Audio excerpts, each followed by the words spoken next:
Hello everyone, कैसे हैं आप सब लोग। Welcome to our YouTube channel Data Skyland.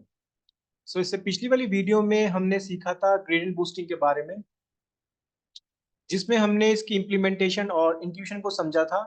And उसमें हमने दोनों प्रॉब्लम को सॉल्व किया था, रिग्रेशन को भी और क्लासिफिकेशन को भी। जिसमें हमारे पास ग्रेडियंट बूस्टिंग में हमने ये सीखा कि उसका मेन एम क्या होता था। बेसिकली वो जो हमारे पास लॉस फंक्शन होता था, राइट, उसको ऑप्टिमाइज करता था। ताकि और वो कब तक ऑप्टिमाइज करेगा, जब तक वो ग्लोबल मिनिमा की वैल्यू कैसी हो नहीं हो जाती, मिनिमम नहीं हो जाती, मतलब ग्लोबल मिनिमा वाले पॉइंट पे नहीं पहुंच जाता। इस तरह से समझ सकते हो आप। राइट, मैंने बहुत इजी वे में एक्सप्लेन कर दिया था एंड आई थिंक आप लोगों को वो समझ भी आ गया होगा। अगर मैं रिग्रेशन की बात करूँ तो वहाँ पे हम एमएससी की बात करते हैं लॉस फंक्शन में, ठीक है। और क्लासिफिकेशन की बात करूँ तो वहाँ पे हम लोग लॉस की बात करते हैं। तो एट द एंड वो यही कर रहा है कि उसको ऑप्टिमाइज कर रहा है और फाइनल प्रेडिक्ट कैसे करेगा, उसको मिनिमाइज ही करेगा एट द एंड, राइट। सो आज का जो टॉपिक है उसका नाम है एक्जी बूस्ट। तो एक्जी बूस्ट बेसिकली उसका एडवांस वर्जन है किसका, ग्रेडियंट बूस्टिंग का। एंड ये आज के टाइम काफी ज्यादा पॉपुलर है गाइस। एंड हम भी इसको काफी ज्यादा यूज करते हैं अपने प्रोजेक्ट में। इसी वाली वीडियो के अंदर हम देखेंगे एक्जी बूस्ट के बारे में। मैं सबसे पहले आपको बताता हूँ कि एक्जी बूस्ट का मतलब क्या होता है। एक्जी बूस्ट का मतलब होता है एक्सट्रीम ग्रेडियंट बूस्टिंग। तो ग्रेडियंट बूस्टिंग आपने देख लिया, राइट। अब एक्स का मतलब यहाँ पे एक्सट्रीम है। तो सबसे पहले मैं आपको बताता हूँ कि इसका मतलब क्या है। एक्जी बूस्ट यानी कि extreme gradient boosting is a powerful machine learning algorithm that has gain immense popularity in recent year due to exceptional performance on a wide range of problem. इसकी परफॉर्मेंस बहुत ज्यादा अच्छी है as compare to gradient boosting and AdaBoost, and ये काफी ज्यादा popular भी है। It is an implementation of gradient boosting algorithm which is a type of ensemble learning technique. और ये एक इम्प्लीमेंटेशन है, जैसे आपने पिछली वीडियो में देखा ग्रेडियंट बूस्टिंग क्या थी, एक एंसेंबल जो भी टेक्निक थी, राइट, उसकी उसमें तो आपने एंसेंबल में तो पढ़ा था ग्रेडियंट बूस्टिंग अडा बूस्ट। ये बेसिकली डायरेक्टली असेंबल में अवेलेबल नहीं होती है, हमें इसको एक अलग से लाइब्रेरी के थ्रू इंस्टॉल करना होता है, वो भी मैं आपको बताऊंगा आगे। बट मेन इसका यही है, ये लाइब्रेरी काफी ज्यादा इंपॉर्टेंट भी है एंड काफी ज्यादा पॉपुलर है आज के टाइम पे हम, ठीक है।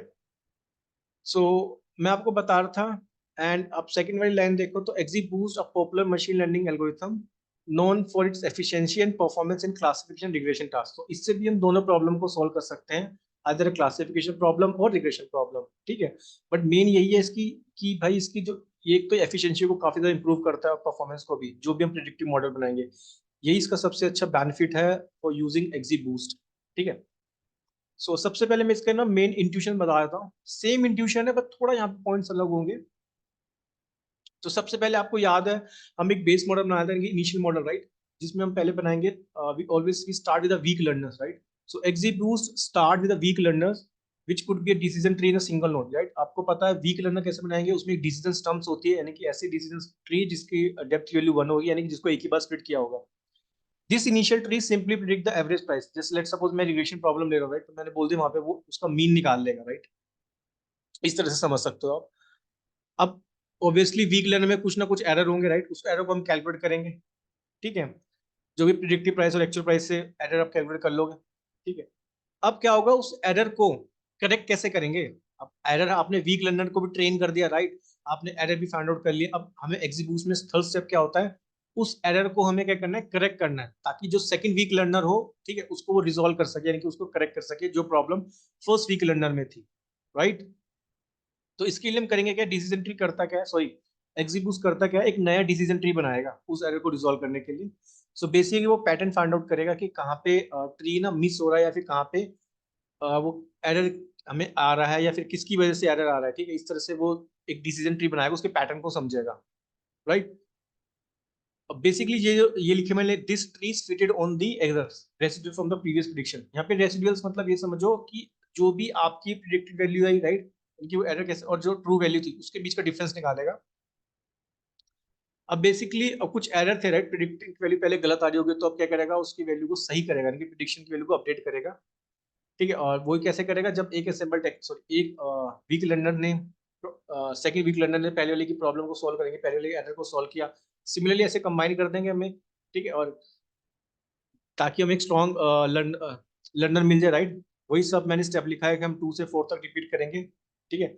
और हर एक न्यू ट्री बिल्ट होगा, क्योंकि न्यू ट्री इसलिए बिल्ड कर रहे हैं ताकि वो एरर जो भी आ रहा था ना, उसकी एरर की वैल्यू को करेक्ट कर सके, ताकि मॉडल अच्छे से प्रिडिक्ट कर सके, राइट। फाइनल तो आपको पता ही है क्या करना है कि भाई जब आपने एरर की वैल्यू भी करेक्ट कर दिया, लेस एट द एंड हम यही करेंगे, जो भी वीक लर्नर्स होंगे सारे वीक लर्नर्स को हम कंबाइन कर देंगे और हमें फाइनल प्रेडिक्शन कैसे मिलेगी, sum of all the prediction from all the trees, यानी कि जितने भी हमने वो ट्री बनाए थे, राइट, वो एरर को रिजॉल्व करने के लिए या फिर एरर को करेक्ट करने के लिए हम उन सबको ऐड कर देंगे और वो हमें फाइनल प्रेडिक्शन दे देंगे। तो बहुत कितना ईजी है, राइट, कितना सिंपल है। क्लियर?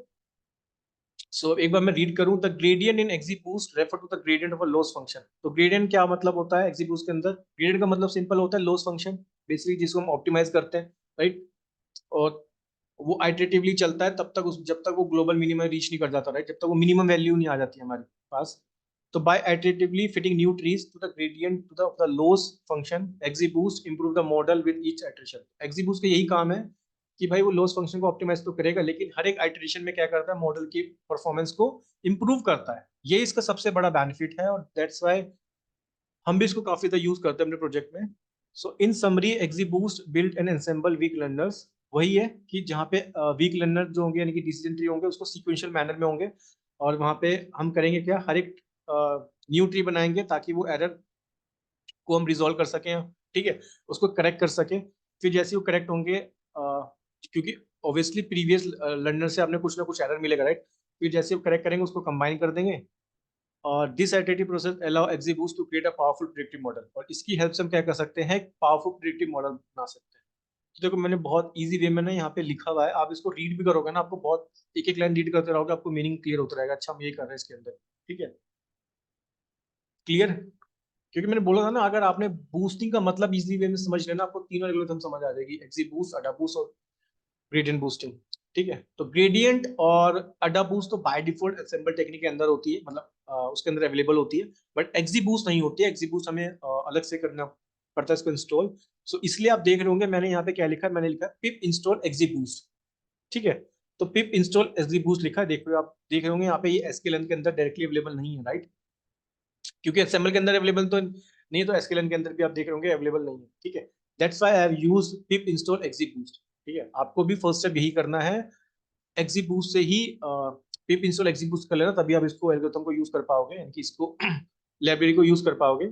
सो वही सेम स्टेप, मैंने एक load cancel data set load कर लिया, ट्रेन टेस्ट स्प्लिट लिख लिया। अब देखो ये एक्जीबूस्ट के अंदर है, तो फ्रॉम एक्जीबूस्ट इंपोर्ट कर रहा हूँ एक्जीबूस्ट एक्जीबीसी क्लासीफायर की एक्सट्रीम ग्रेडियंट बूस्टिंग क्लासीफायर।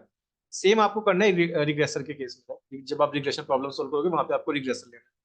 मेरे को एक्यूरेसी स्कोर निकालना है, क्योंकि अब मैं देखो ये सब चीजें अब तो आप जान ही गए हो, राइट, कि किस तरह हम एसक्यूएल से इंप्लीमेंटेशन करते हैं, बहुत सिंपल है, राइट। सिर्फ मैंने मेन तो इसमें यही किया ना कि भाई मैंने अलग से लाइब्रेरी इंस्टॉल करी, पिप इंस्टॉल एक्जीबूस्ट, क्योंकि इसी के अंदर अवेलेबल है एक्जीबीसी क्लासीफायर की, XGBC classifier it means extreme boosting classifier. Clear? यहाँ पे मैंने डेटा सेट लोड कर लिया, उसके बाद मैंने बेसिकली ट्रेन टेस्ट स्प्लिट कर लिया। अब मैं मॉडल को बनाऊंगा, राइट, तो मैं जो भी मेरा एक्जीबीसी क्लासीफायर था, इस वाली क्लास को मैंने इनिशियलाइज कर लिया और इसको एक ऑब्जेक्ट के अंदर स्टोर कर लिया, जिसका नाम मैंने दिया एक्जीबी मॉडल, राइट। सिमिलरली आपको सेम करना है, आपको एक रिग्रेशन प्रॉब्लम ये सॉल्व करना है, आप सेम ले लेना कैलिफोर्निया वाला हाउसिंग डेटा सेट, ठीक है, आप उसमें परफॉर्म करना है सेम स्टेप्स, बट कुछ नहीं करना है आपको, एट द यहाँ पे रिग्रेसर लिखना है, XGBC classifier, sorry extreme boosting, extreme gradient boosting regressor, ठीक है, पूरा नाम बोल देता हूँ, ठीक है। अब यहाँ पे मैंने मॉडल को ट्रेन कर लिया, आप देख रहे होंगे यहाँ पे मॉडल को मैंने ट्रेन किया, ठीक है। इस अब इसके अंदर पैरामीटर अवेलेबल है, तो इतना डीप में जाने की आपको कोई नीड नहीं है, ठीक है। मेन अब वही है, सेम स्टेप मैं प्रिडिक्ट करूंगा अपने टेस्ट डेटा से, एक्स डेटा से मैंने को वाई प्रिडिक्ट की वैल्यू आ गई, अब एक्यूरेसी निकालो तो 0.95 यानी कि 95% एक्यूरेसी आ रही है। क्लियर? तो कितना इजी है, राइट। और मैं बार बार बोल रहा हूँ, इसको ही हम बहुत ज्यादा यूज करते हैं एक्जीबूस्ट को, ये काफी ज्यादा इंपॉर्टेंट है, ठीक है। मेन इसमें यही है कि भाई इससे जो मॉडल बनाएंगे ना, ग्रेडियंट बूस्टिंग भी सही काम करता है, बट उसमें सबसे अच्छा जो बेनिफिट है एक्जीबूस्ट को यूज करने का, कि ये मॉडल की परफॉर्मेंस और एफिशिएंसी को काफी ज्यादा इंप्रूव कर देता है, क्योंकि ठीक है, अब देख रहे होंगे वहां पे हमारे मॉडल की 100% भी एक्यूरेसी आ रही थी, राइट, 100% एक्यूरेसी ठीक है, बट जब आप, ये तो सिंपल सा डेटा सेट है, राइट, सो ऑब्वियसली आप सोचो जब आप लार्ज डेटा सेट पे काम करोगे, राइट, तो वहां तो बहुत कम चांसेस है कि आपकी एक्यूरेसी 100% हो, राइट, क्लियर।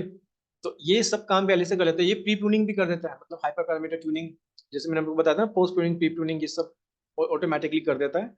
इसलिए इसका मेन बेनिफिट यही है कि इसको अगर आप यूज करोगे तो आपका मॉडल काफी एफिशिएंट और परफॉर्मेंस भी काफी अच्छी होगी उसकी, ठीक है। बस मेन इसमें आप ये समझो कि ये एसकेएलएन के अंदर अवेलेबल नहीं होता बाय डिफॉल्ट, हमें इसको अलग से इंस्टॉल करना पड़ता है, जिसका नाम मैं पहले एक लाइब्रेरी को इंस्टॉल करूंगा, फिर इंस्टॉल एक्जीबूस्ट, और जिसके अंदर अवेलेबल है एक्जीबीसी क्लासीफायर एंड एक्जीबीसी रिग्रेसर, ठीक है। तो सेम चीज आप करना है रिग्रेशन प्रॉब्लम के केस, एक डेटा सेट ले लेना, हाउसिंग वाले ले लेना, ठीक है, कोई सा भी डेटा सेट ले लेना, कैलिफोर्निया हाउसिंग डेटा सेट ले लेना, और उसमें आप यही रिग्रेस वाली प्रॉब्लम सॉल्व करना, और उसमें एक्यूरेसी और एमएससी वगैरह कैलकुलेट करना, उसमें एक्यूरेसी निकालेंगे, R2 स्कोर निकालेंगे, ठीक है, R2 और एडजस्टेड आर स्क्वायर। तो देख रहे हो ना, सेम चीजें हमने कितने इजी वे में सीख लिया, राइट। तो इसी के साथ हमारी एनसेम्बल में जितनी भी एल्गोरिथम थी हमने सारी अच्छे से पढ़ ली, ठीक है। और देखो हमने लीनियर रिग्रेशन के बारे में पढ़ लिया एल्गोरिथम, हमने लॉजिस्टिक रिग्रेशन पढ़ लिया, हमने एसवीसी पढ़ लिया, एसवीएम यानी कि support vector machine, decision tree के बारे में पढ़ लिया, और ये सब डिसीजन ट्री के भी तो एडवांस वर्जन ही है, पैकिंग और बूस्टिंग, राइट। नेव बायस के बारे में पढ़ लिया। सो कल से स्टार्ट करेंगे एक नई एल्गोरिथम जिसका नाम होगा केएनएन, वो भी काफी ज्यादा इंपॉर्टेंट है। एंड आई थिंक अब आप लोगों को बहुत इजी वे में मशीन लर्निंग भी समझ आ रही होगी। मैंने स्टार्टिंग में बोला था कि अगर आपने लीनियर और लॉजिस्टिक रिग्रेशन को अच्छे से समझ लिया है ना, तो आपको सारी एल्गोरिथम बहुत अच्छे से समझ आ जाएगी। देखो मेन तो वही है, इंट्यूशन, इंट्यूशन आपने समझना है, एक्सकेलन से इम्प्लीमेंटेशन तो मैं बार बार बोल रहा हूँ, बहुत ईजी होता है, राइट। वहां तो सिर्फ आपको लाइब्रेरी ही यूज करनी है और कुछ यूज नहीं करना है। तो ये हमारा डेटा 75 हमारी डेटा साइंस की जर्नी में। सो फाइनली कल स्टार्ट करेंगे एक नई एल्गोरिथम। सो इसी तरह बने रहिए मेरे साथ डेटा साइंस की जर्नी में। मैं मिलता हूँ आपको अपने नेक्स्ट वीडियो में एक नए टॉपिक के साथ। So see you all in my next video. Thank you.